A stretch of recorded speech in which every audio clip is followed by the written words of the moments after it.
Tidak mabok. Terus, terus, buka. Buka mulut. Buka mulut. Tidak apa. Kalau makan, makan. Ya. Enak. Enak. Apa dia? Oh, belum tertumbuh semua. Oh, tidak kuat kalau tumbuh itu. Saya Samsul Ma'arif, Anda boleh memanggil saya Ancu.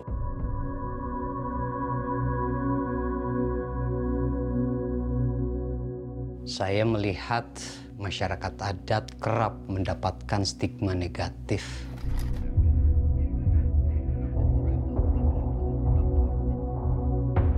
Di masa kolonial, mereka dituduh primitif, sehingga dianggap layak untuk dijajah, untuk dibuat menjadi modern.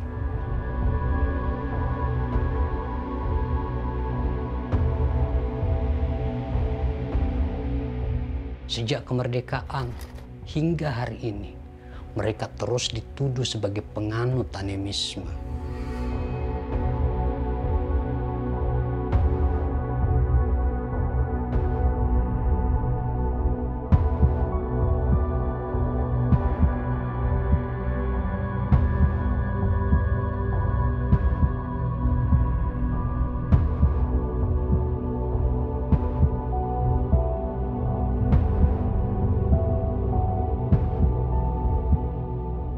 Mereka dipaksa untuk konversi ke salah satu agama yang diakui oleh pemerintah.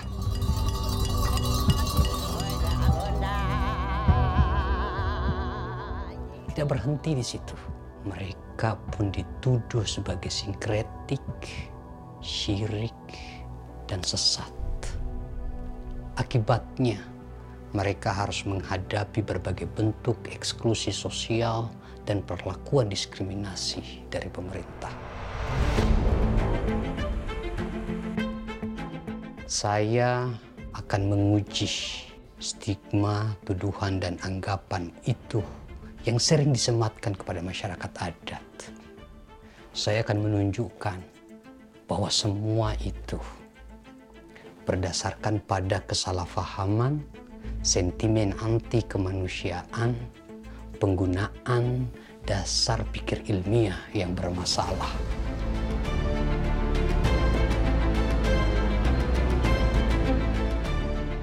Di tengah ragam diskriminasi dan bentuk eksklusi sosial, masyarakat adat terus berjuang untuk bertahan.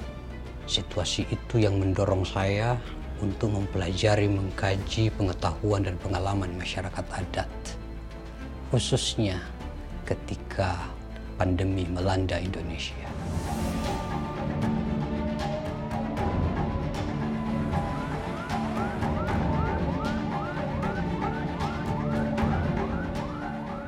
Pandemi COVID-19 yang mengguncang Indonesia dan dunia mengungkap banyak hal. Pandemi membuka betapa kita memiliki kerentanan di sektor kesehatan.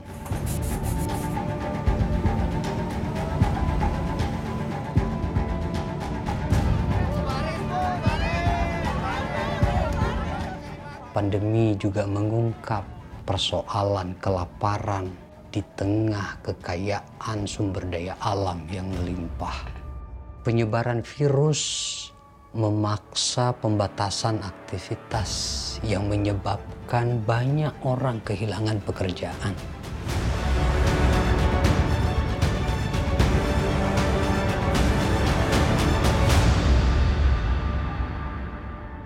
Pembatasan aktivitas di masa pandemi justru mendorong saya untuk semakin mendekati, mengenali masyarakat adat. Bersama teman-teman di ICIR, menginisiasi forum kemisan daring FKD yang memfasilitasi penghayat kepercayaan, penganut agama leluhur, masyarakat adat untuk berbagi cerita tentang kehidupan, khususnya dalam menghadapi pandemi. Dan ternyata masyarakat adat memiliki daya tahan lebih jika dibandingkan dengan masyarakat pada umumnya. Berawal dari pengetahuan itu, saya semakin terdorong untuk mengenali atau menggali lebih dalam. Saya memutuskan untuk melihat langsung sistem adat sebagai alat daya tahan bagi masyarakat adat dalam menghadapi pandemi.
Daya luhur adalah komunitas adat yang membangun identitas ekoton, sebuah identitas budaya yang terbentuk dari persilangan Jawa dan Sunda.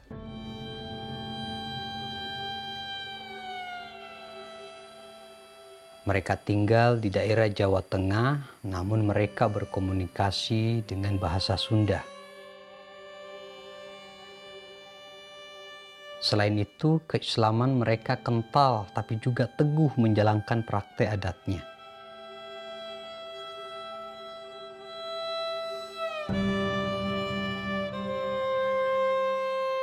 Untuk mengenal lebih jauh, saya menemui Ceceng Rusmanah, ketua lembaga adat yang tinggal di Desa Hanum.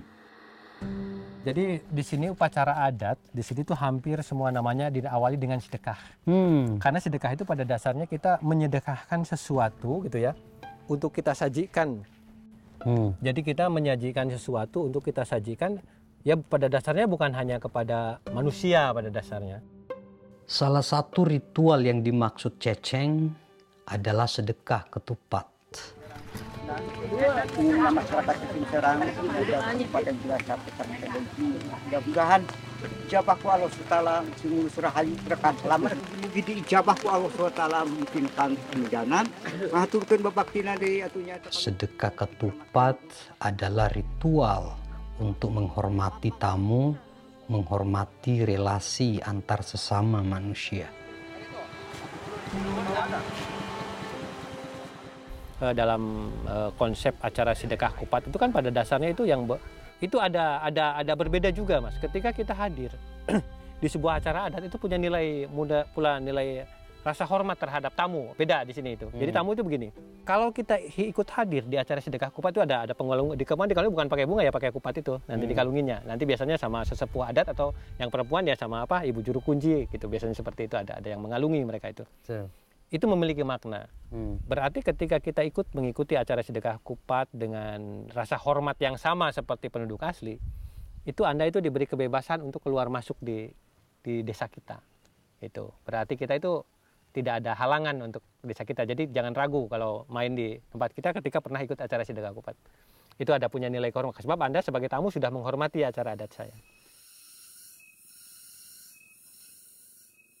Selain itu, Ceceng menceritakan ada pula ritual untuk memuliakan relasi manusia dengan makhluk lain. Kan orang sering bertanya, kenapa kita bawa makanan sampai ke kuburan, apa ke hutan gitu ya, seperti itu atau kemana gitu, ke keramat kayak gitu ya. Lalu kita makan-makan di sana. Lalu orang berpikir itu adalah sebuah kesia-siaan ya, karena mereka, oh emangnya leluhur kamu memakan itu terlihat sama kamu. Persoalannya sebenarnya bukan begitu. Kalau balik lagi ke sedekah Kesedekah pada secara global, Mas. Yang ada di hutan, di kuburan itu emangnya cuma leluhur doang. Kan ada makhluk-makhluk lain yang mungkin berharap berharap dengan adanya acara itu. Misalnya apa? Entah semut, entah siapa, remah-remahnya mereka makan. Apakah mereka juga tidak mendapat berkah dari acara itu? Mungkin saja malah yang dikabul dari doa para semut itu mungkin saja gitu ya. Iya.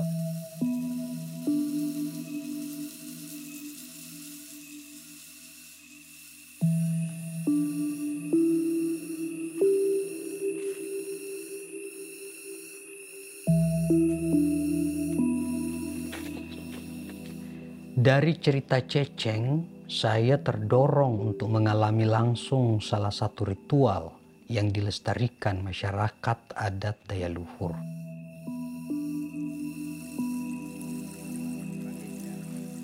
Di sini saya bertemu dengan Karso, seorang juru kunci situs Citalaga yang membimbing saya melakukan ritual sedekah gunung.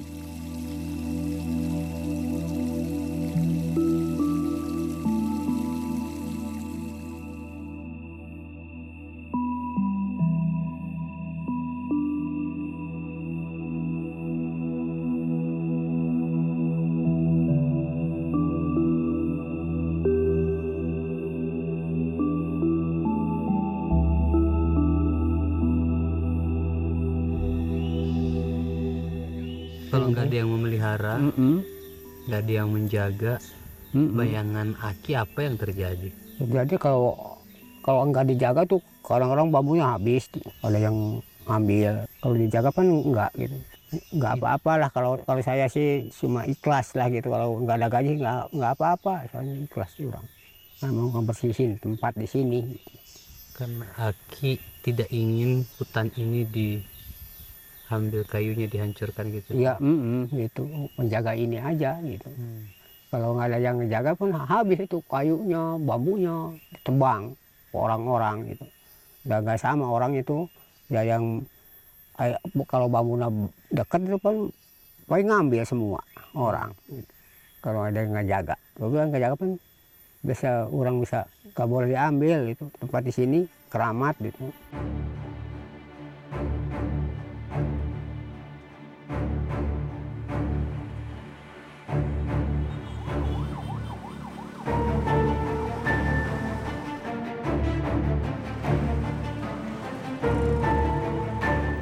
Ketika pandemi COVID-19 memporak-porandakan dunia dan Indonesia, masyarakat adat justru menghadapinya seakan seperti bagian dari cerita dan praktek keseharian.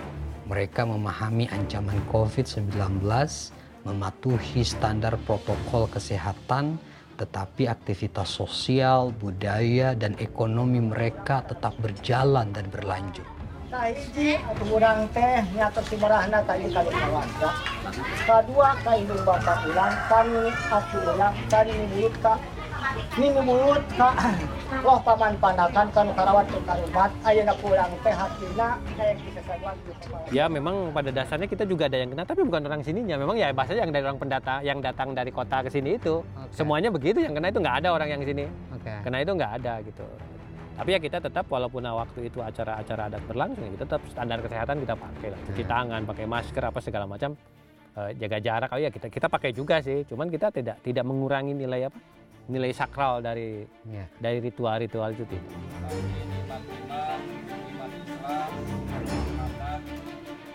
Komunitas adat senantiasa menghadapi ancaman dan tantangan, tetapi dengan sistem adatnya mereka memiliki daya tahan sosial dan ekologis yang berkelanjutan. Konsepnya adalah begini, ya mungkin ketika kita sudah tidak harmonis lagi dengan alam, kita sudah serakah dengan alam ini gitu ya.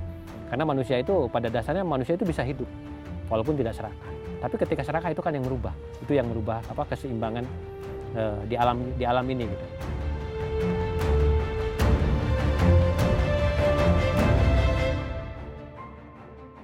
Bagi masyarakat adat daya luhur di daerah daya luhur Cilacap, adat adalah warisan kehidupan dari leluhur ke generasi sekarang hingga generasi berikutnya. Kehidupan diwariskan melalui berbagai rangkaian kegiatan budaya, sosial, religiositas, dan pelestarian alam. sakalimah ahung deui dua kali maja ahung deui. Bagi komunitas adat Daya Luhur, pancuran air adalah simbol kehidupan. Ahung naka sang rumuhun ahung najeng sampurasun. Air datang dari gunung melalui mata air, mengalir ke muara melintasi persawahan dan rumah-rumah warga tanpa henti. Bocah angon. Air berfungsi melanggengkan hidup, melanggengkan relasi manusia dengan manusia, relasi manusia dengan makhluk lainnya. Dipasang di awang-awang. Belajar dari air, komunitas Daya Luhur memahami bahwa manusia, hutan, tanah, air memiliki kepentingan yang sama untuk saling melindungi, saling menjaga, dan saling memelihara. Ayak naur susung kunan kudu nyusuk ujung alang.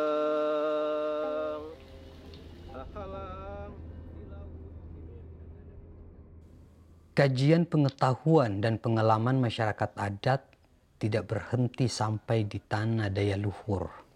Saya menelusuri lebih lanjut di tempat lain, yaitu di masyarakat adat Daya Iban di Sungai Utik, Kalimantan Barat.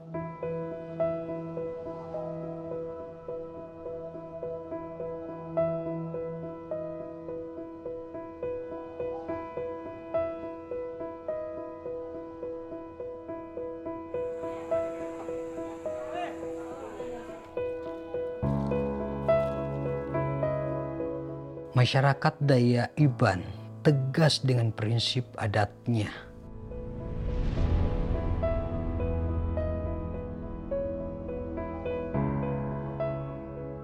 Menekankan relasi manusia dengan alam untuk saling memelihara. Warga Daya Iban adalah pemeluk Katolik, namun sistem adatnya seakan tanpa perubahan. Bagi masyarakat Daya Iban, tanah adalah ibu, hutan adalah bapa, dan air adalah darah.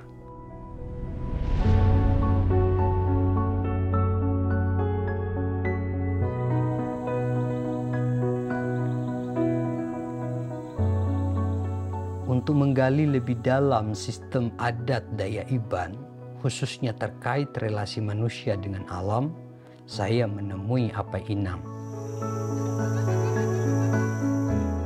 Ia adalah kepala dusun Sungai Utik yang memahami seluk-beluk perjuangan masyarakat Daya Iban dalam mempertahankan tradisi melestarikan alam.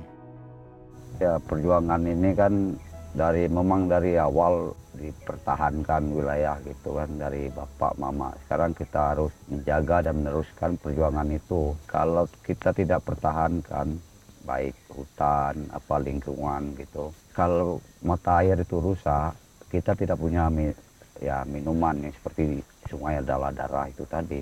Makanya perlu kita jaga sampai saat ini regenerasi itu terus menerus menjaga betapa pentingnya hutan dan alam ini gitu. Ini periode keberapa? Yang ketiga. Yang ketiga sudah ya? Oh, oke. Berarti dia juga... Dari kepala dusun, saya menemui sosok utama di masyarakat Daya Iban.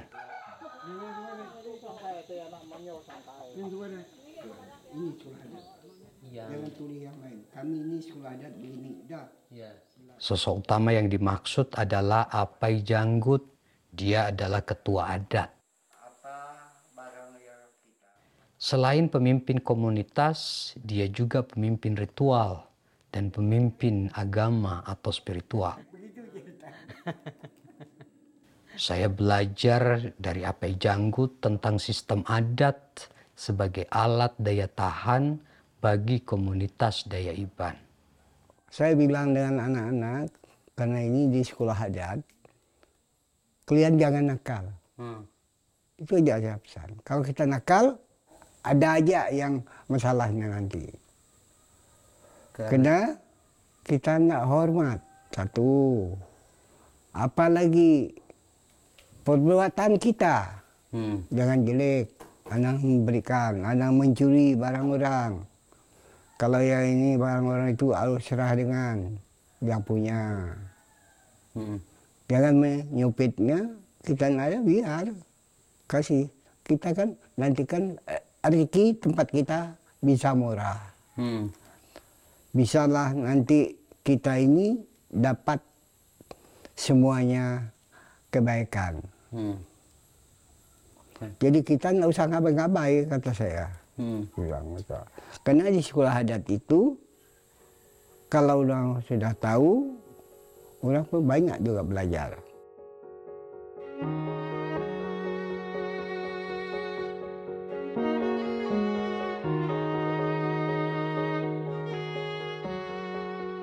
Saya melihat rumah betang memiliki 3 fungsi, di mana masing-masing fungsinya saling berkaitan.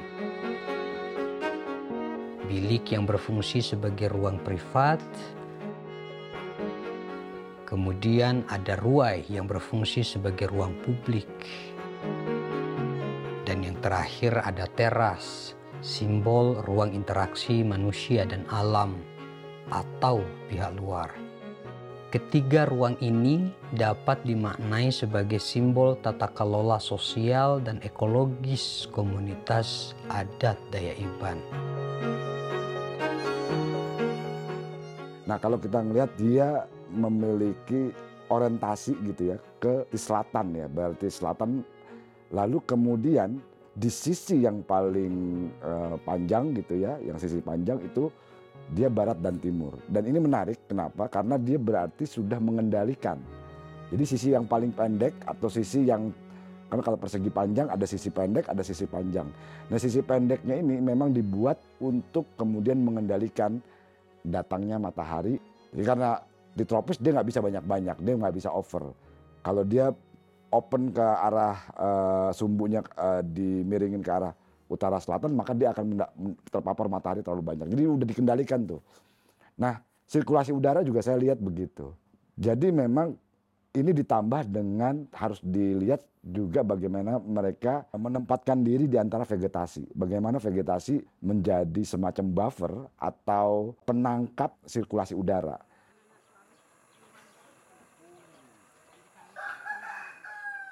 Rumah betang atau rumah panjang adalah pusat kegiatan sosial, budaya, dan spiritualitas atau religiositas. Komunitas adat Daya Iban Sungai Utik hidup di dalamnya, menjalankan keseharian berdasarkan aturan dan sistem adat. Mereka terus menjaga soliditas warga komunitas, menjaga dan memelihara bumi, hutan, air, untuk ketahanan dan keberlanjutan komunitas.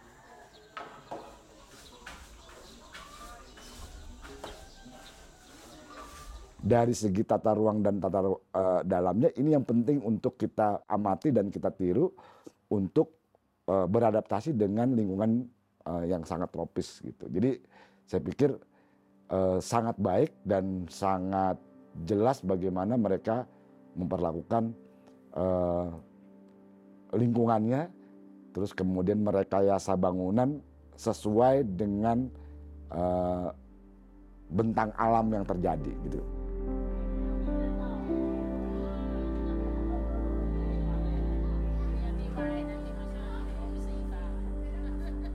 Komunitas adat Daya Iban memanfaatkan ruai sebagai ruang publik untuk melakukan ragam aktivitas.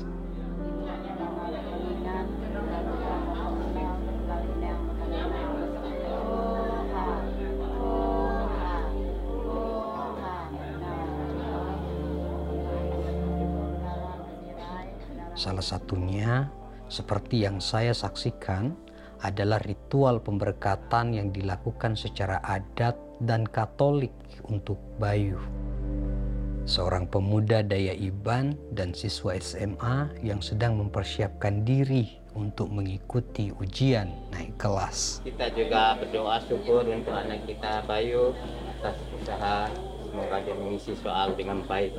Tuhan juga memberikan berkat atas keluarga ini, memberikan kebijaksanaan dan terang cinta kasih, semoga mendapatkan berkat yang lebih banyak.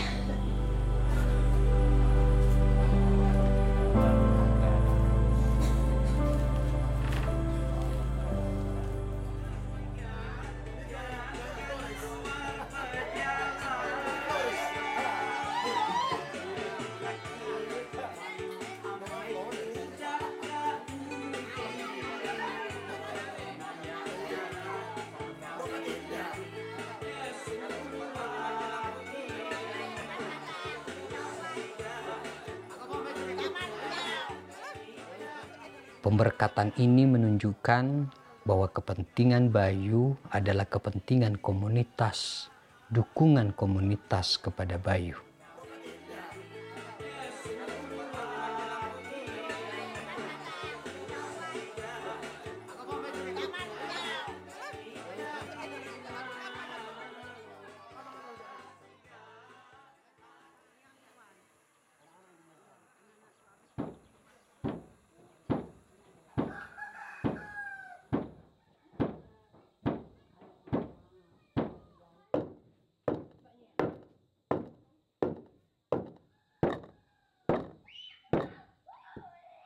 Jika ruai berfungsi untuk menguatkan perilaku sosial, maka bilik berfungsi sebagai ruang privat untuk mengasah kemandirian.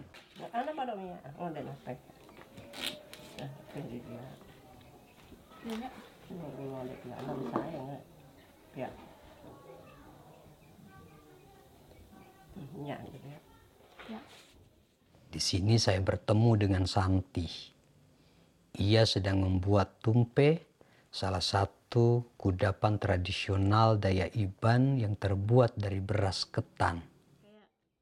Kita kan hidup di dalam masyarakat kan, misalnya di kampung. Kita juga punya adat istiadat, jadi perlu dilestarikan. Itu sangat penting, itu pesan dari nenek moyang pada zaman dulu. Tumpe yang dibuat akan disajikan sebagai bagian dari perayaan pesta pasca panen atau gawai.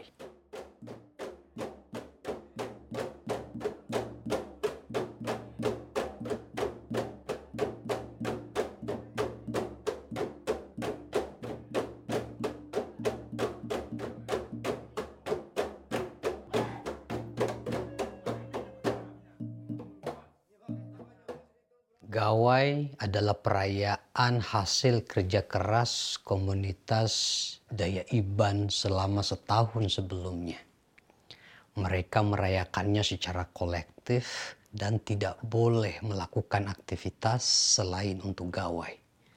Mereka memperkuat solidaritas antar keluarga, antar komunitas, dan bahkan antar manusia dengan leluhur, hutan, sungai, tanah, serta seluruh makhluk lainnya.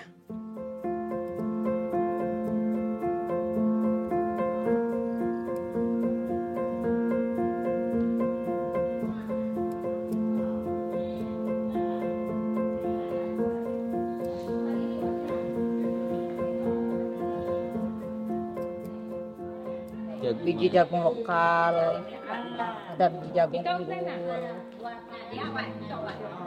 Ini padi yang dituakan yang sudah ratusan tahun turun tanam. Itu yang dibutuhkan. Ya, ini yang dituakan.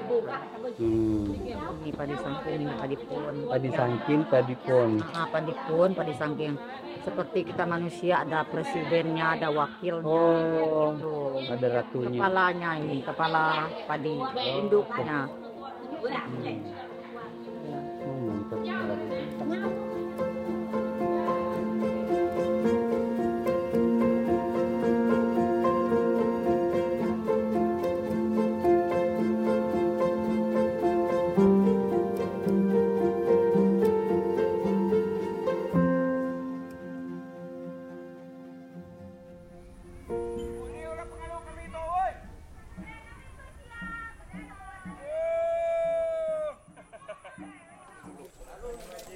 nanti buat teh. Jangan Nanti kayak dulu. gitu. Kenapa, Pak? Nanti dulu. Kita ikut belajar.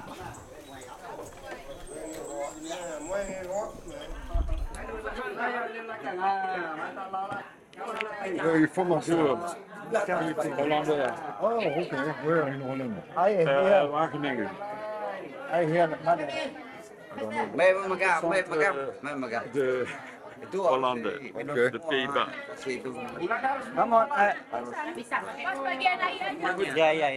Kanan, Mang. Je moet Nah, ook met fles doen. dari Holanda. Ini karena sebiak wow. Bel. kamu Harus minum semua kalau di ini. Nggak boleh diminum tuh. Minum semua tuh. Asik. Ya, boleh nanti lagi. Belum, enak ini harus. Nah, pelan, dapat. Thank you for coming. Napas. Sudah selesai kan, Pak? Bahaya kali apa yang saya beli ini, Pak. Ya. Masa bahaya. What is this? Tapi ini salah Iya, ini belum nih, kalau banyak ramai-ramai itu sampai sana. Aduh. Ya, silakan. Ya. Bagaimana rasanya setelah melewati prosesi gawai di Sungai Lutik? Berat dan menantang. Tidak mudah mengenali dan menyelami komunitas adat. Butuh keseriusan dan komitmen untuk menyelaminya. Yang menarik, tantangannya adalah sesuatu yang menggembirakan. Menggembirakan, tapi memiliki potensi yang merusak. Komitmen yang dibutuhkan adalah mengontrol dan menavigasi yang potensi merusak. Oke, siap.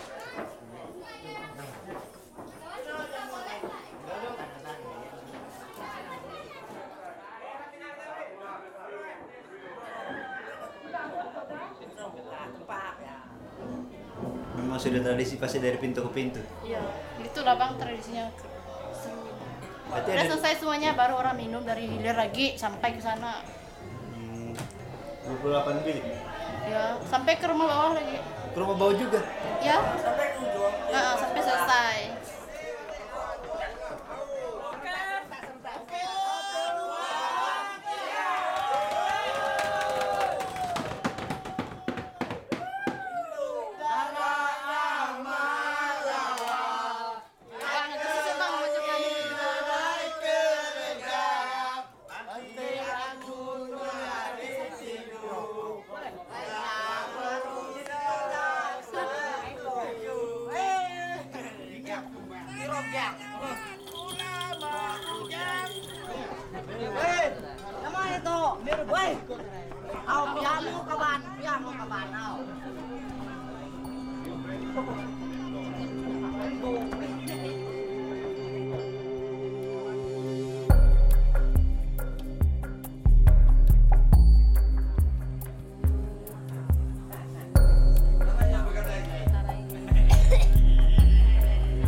Ya.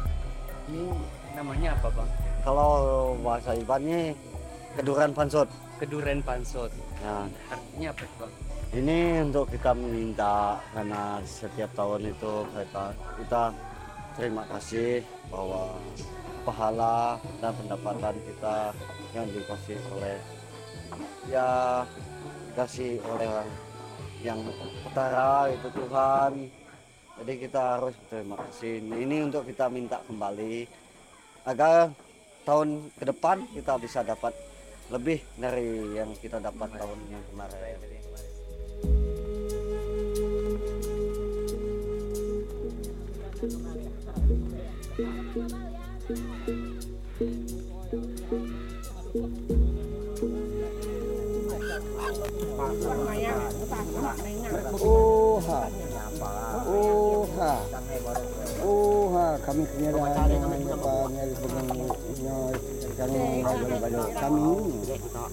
Kami semua itu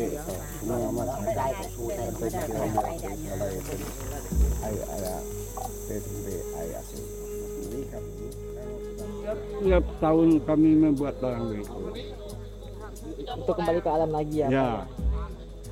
Kita kalau alamnya kasih makan, tak apa-apa. Iya benar. Itu kan mama kita. Leluhur ya Pak ya. Ya.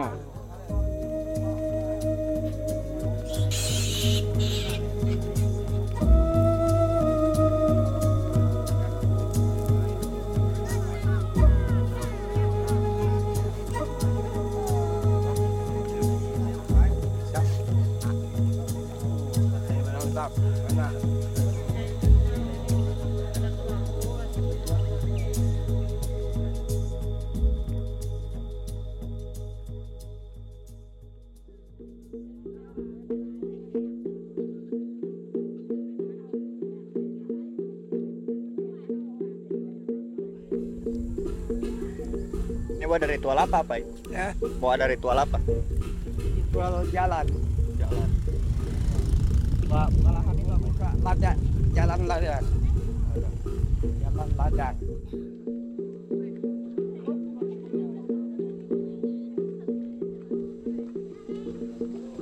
Ini untuk diternak nantinya Pak ya? Atau untuk disembelih? Sembelih. Oh ini yang disembelih. Ya, Oh, disembelih.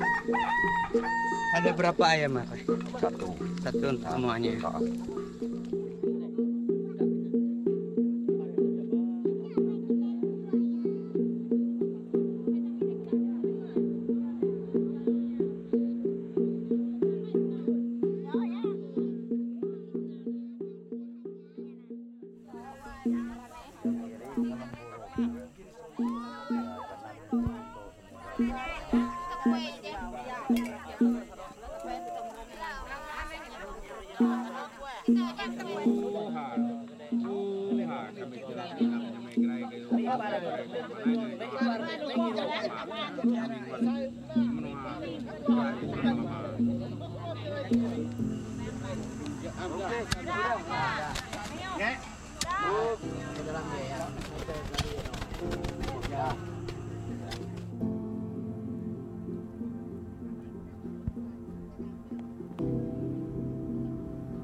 Setelah melaksanakan seluruh rangkaian gawai, mereka memulai awal tahun dengan pengetahuan dan kearifan bahwa seluruh makhluk, baik manusia, leluhur, hutan, sungai, tanah, berkomitmen untuk saling melindungi, menjaga, dan saling merawat. Komunitas Daya Iban menghormati leluhur melalui pelestarian tradisi agar regenerasi berjalan, menjaga tanah agar ladangnya tetap subur dan produktif, melindungi hutan agar kebutuhan pokok terpenuhi, dan memelihara sungai, merawat sungai agar air terus memberinya kehidupan. Pengetahuan dan kearifan itu adalah basis pelestarian wilayah dan ketahanan sosial bagi masyarakat adat Daya Iban.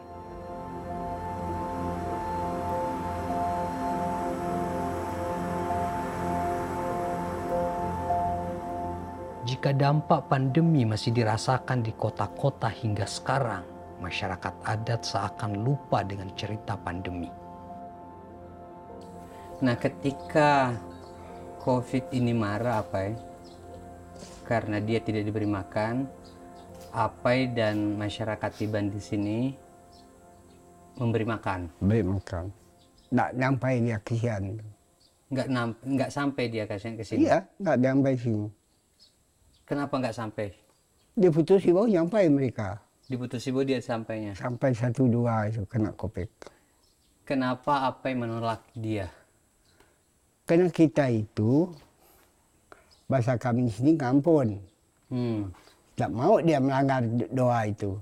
Tidak mau melanggar doa itu. Nah, ini kita ini satu keluarga, ini sama gayu gerai, nggak ada kesalahan. Itu kita kebersamaan.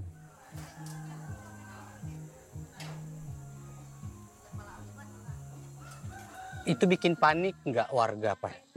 Enggak juga terlalu panik, tapi warga biasa-biasa saja kan. Yang penting kita tidak ya terlalu ya berkumpul banyak atau apa. Tapi kita juga tidak masalah. Tidak masalah ya. Aktivitas sesaat ini. Tapi yang apa tadi sampaikan itu warga tidak boleh keluar kota. Ya, ke kota ya. Tapi ke ladang tetap jalan. Tetap jalan. Orang luar juga kalau mau datang ke sini itu ada penjagaan ya. Ya. Harus ini. Kita di rumah juga bisa ngumpul, ngobrol gitu kan. Di rumah betang itu enggak ada perubahan. Enggak ada. Misalnya kalau ini dilarang berkumpul, ini dipahaminya dilarang berkumpul dengan orang luar. Ya, maksudnya gitu. Maksudnya gitu ya. Karena kalau di rumah betang misalnya tuh warga di sini ya, tetap tidak berubah, yang hidupnya itu berkumpul. Iya. Sama juga dengan jaga jarak atau jangan berdekatan ini. Iya. Ini ke orang luarnya orang luarnya, ya? Bukan orang dalamnya seperti itu. Mungkin ya, saya makasih banyak apa yang penjelasan ini. Saya kira saya juga menemukan pengetahuan dan kearifan serupa di daya luhur melalui praktek ritual mereka. Konsep sedekah berkorelasi dengan konsep keramat. Komunitas daya luhur menyematkan keramat kepada mereka yang berjasa atau berkontribusi pada kehidupan. Ya berkasih kurang Allah sebagai saksi sama rakyat ditutup politik kuasa Allah Pak. Ya memang hidup kurang benar-benar kawasan omongan ijabah. Leluhur dikeramatkan karena mengawali dan mewariskan kebijaksanaan, petunjuk hidup dan identitas.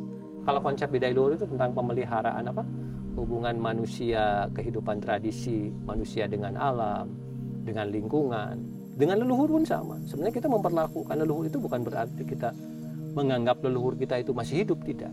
Tapi kita memperlakukan leluhur kita yang sudah meninggal seolah-olah masih hidup.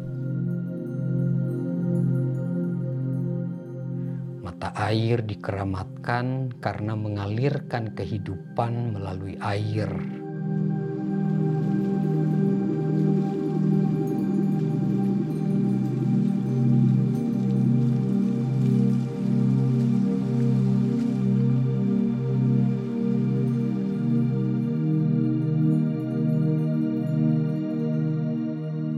Hutan dikeramatkan karena menawarkan kekayaan yang dibutuhkan manusia, seperti yang dilakukan Ceceng dan sejumlah rekannya di hutan gunung Mayangkara yang berlokasi di perbatasan Desa Hanung. Kenapa pada musim penyakit seperti corona gitu malah ke hutan? Ya obatnya di hutan ini secara filosofis atau secara real memang begitu itu.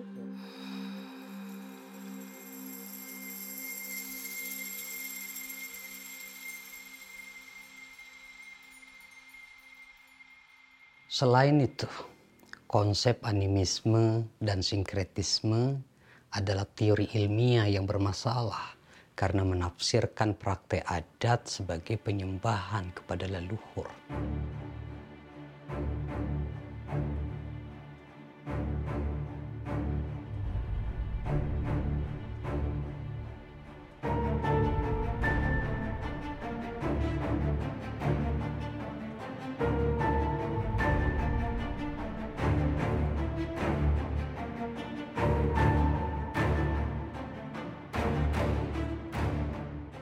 Selama ini banyak ilmuwan yang memahami animisme sebagai kepercayaan pada roh atau penyembahan kepada leluhur. Sampai hari ini masih ada beberapa ilmuwan yang menggunakannya untuk menuduh masyarakat adat yang melakukan ritual di suatu situs sebagai penyembah leluhur. Disadari atau tidak, tuduhan itu melegitimasi diskriminasi pemerintah yang memperlakukan masyarakat adat sebagai tidak atau belum beragama.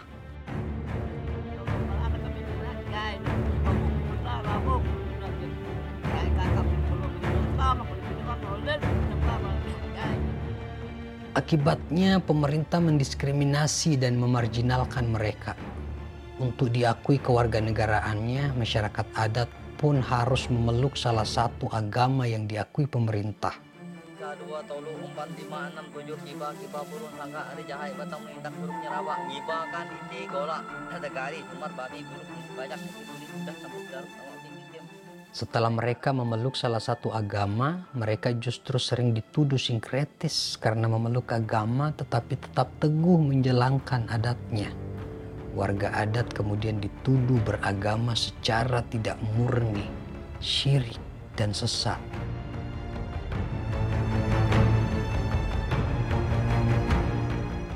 Masyarakat adat tidak menyembah, tetapi menghormati leluhur karena jasa-jasanya, layaknya seorang anak yang terus mendoakan ibu dan bapaknya yang telah meninggal. Lebih dari itu, penghormatan pada leluhur adalah untuk pelestarian tradisi dan wilayah. Mereka tidak menyembah hutan atau roh penjaga hutan, tetapi menghormati dan menjaganya untuk kelestarian wilayah dan hidupnya.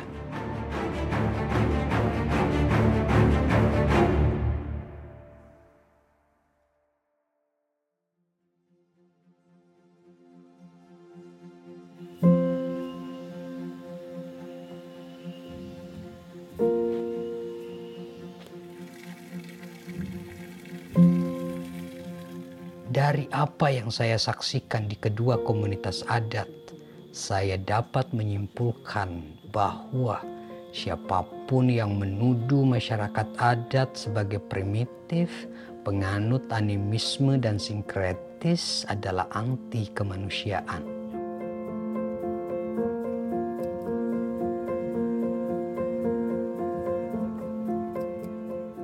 Apa yang orang tuduhkan sebagai primitif adalah sistem pengembangan daya tahan sosial dan ekologis yang berkelanjutan.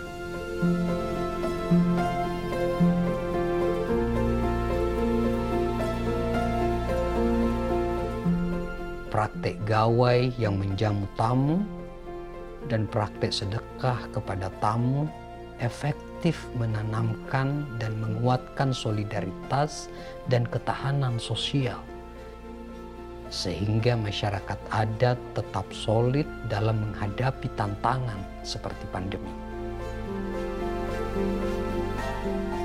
Praktek gawai yang memberkati tanah serta praktek ritual yang mengkeramatkan hutan dan mata air berhasil membuat alam tetap lestari. Hasilnya, kebutuhan mereka tetap terpenuhi, termasuk di saat pandemi.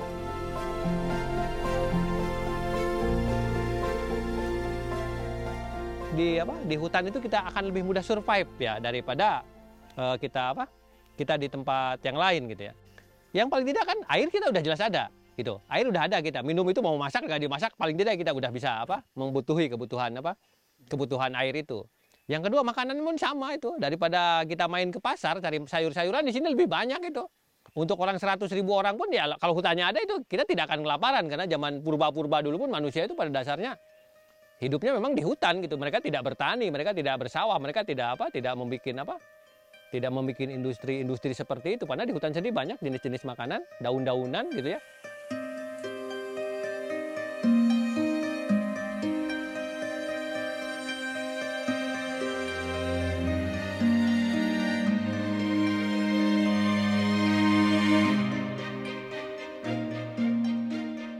Belajar langsung dari mereka, saya memahami masyarakat adat cerdas dan visioner dalam membangun sistem pelestarian wilayah, ketahanan ekologis, dan ketahanan sosial.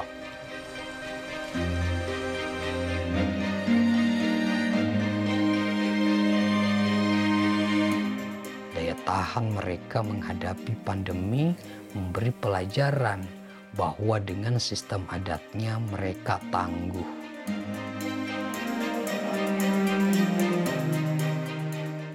Dengan kebersahajaannya, masyarakat adat adalah pelestari tanah air, budaya, dan karakter bangsa.